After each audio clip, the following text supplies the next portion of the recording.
দলীয় নির্বাচনী ঐক্যের পক্ষ থেকে বাংলাদেশ খেলাফত মজলিসের প্রতীক রিকশা মার্কা মনোনীত প্রার্থী মাওলানা ইহসানুল হকের নির্বাচনী জনসভায় উপস্থিত সংগ্রামী সভাপতি, উপস্থিত বাংলাদেশ জামাত ইসলামী, বাংলাদেশ খেলাফত মজলিস, জাতীয় নাগরিক পার্টি এনসিপি সহ শরীফ দল সমূহের নেতৃবৃন্দ, সর্বস্তরের শ্রীপুর এলাকাবাসী, শ্রীপুর ও গাজীপুর সদরাংশী, গাজীপুর ৩ নম্বর আসনে রিকশার প্রতীক নিয়ে মাওলানা ইহসানুল হক আপনাদের দুয়ারে দুয়ারে গিয়েছে এবং আগামী 12 ফেব্রুয়ারি যে নির্বাচন আসন্ন, সেই নির্বাচনে আপনারা সর্বশেষ মুহূর্তের প্রস্তুতি গ্রহণ করছেন। প্রিয় এলাকাবাসী,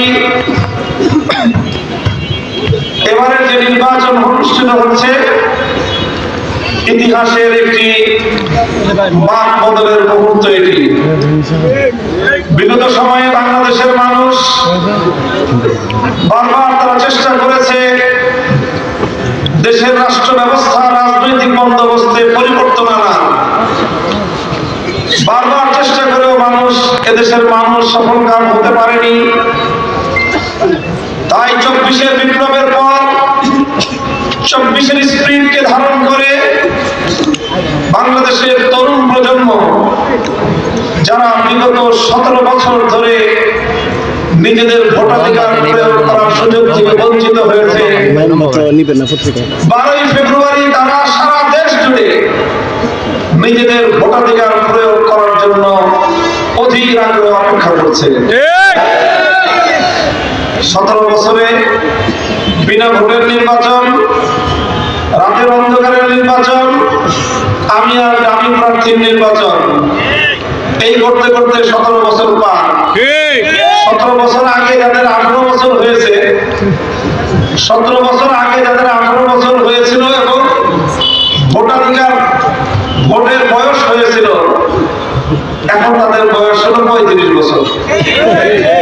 অর্থাৎ বর্তমানে বাংলাদেশের 35 বছর পর্যন্ত বয়সী কোন মানুষ জীবনে ভোট কি জিনিস সেটা দেখে নাই, জানে না।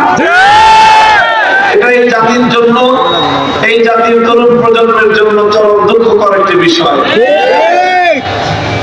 এই যে একটা অচল অবস্থা তৈরি হয়েছে, বাংলাদেশের মানুষ ভাত আর ভোটের অধিকার আদায়ের জন্য 1971-এ মুক্তিযুদ্ধ করেছিল।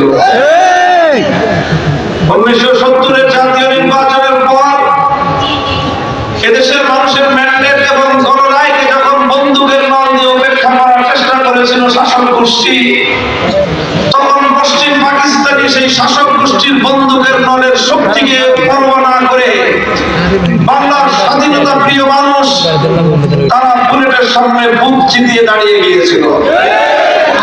ঠিক একই ভাবে আবার যখন স্বাধীনতার 52 বছর পরেও বাংলাদেশের মানুষের ব্যালটের অধিকারকে বুলেটের শক্তি দিয়ে ছিনতাই করার চেষ্টা করা হয়েছিল, আবার যখন মানুষকে তাদের ন্যায্য অধিকার এবং সম্মান থেকে বঞ্চিত করার চেষ্টা করা হয়েছিল, তখনই জালিমের বুলেটের আঘাতে আবু সাঈদরা বুক পেতে দাঁড়িয়ে গিয়েছিল।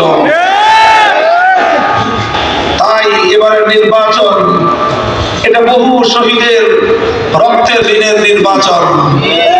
এবারের নির্বাচন বাংলাদেশকে তার শত শত বর্ষের হাজারো লাখো শহীদের রক্তের বিনিময়ে দেশ জাতির আকাঙ্ক্ষা এবং অভিপ্রায় বাস্তবায়নের নির্বাচন। এবং এই নির্বাচন হলো বাংলাদেশের রাজনীতির কাঁধ থেকে, রাজনীতির পিঠের উপর থেকে সবার হওয়া সমস্ত ভূত তাড়াবার নির্বাচন। বলবেন ভূত আবার আসল থেকে?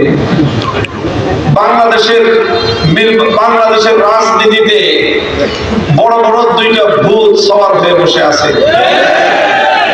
1 নম্বর ভূতের নাম হলো গুন্ডামি আর সন্ত্রাসী।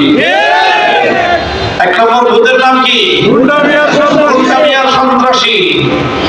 বাংলাদেশের সাধারণ মানুষের এমন একটা বিশ্বাস